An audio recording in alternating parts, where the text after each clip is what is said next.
khát về na lung giel a gui thun lâu zin lung thôi nan nei hi về khát về na lung giel a gui thun lâu zin lung thôi nan nei hi về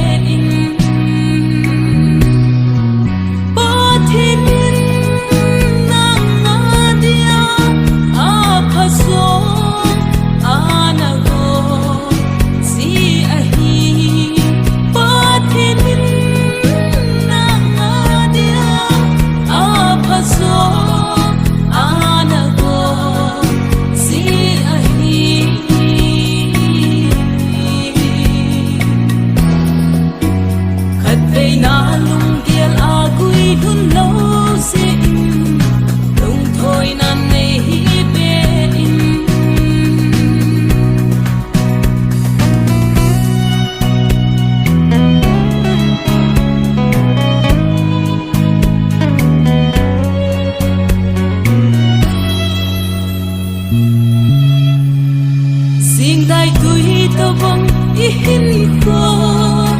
trong sa hin aphalam bolin ki go son pathin thu hin na thil bo na so si mahalamin koi sing in lang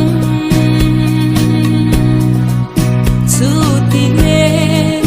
gel dan song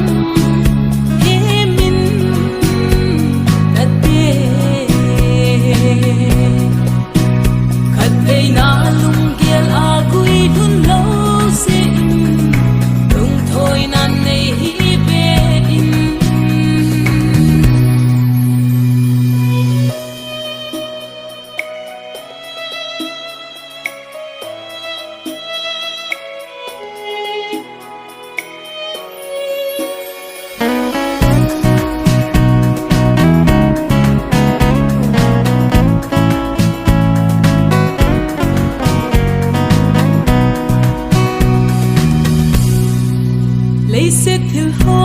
hi gel ho hi in laman tha ding gel tin min lei se thil ho hi gel ho hi in laman tha ding gel tin min la phan hoi la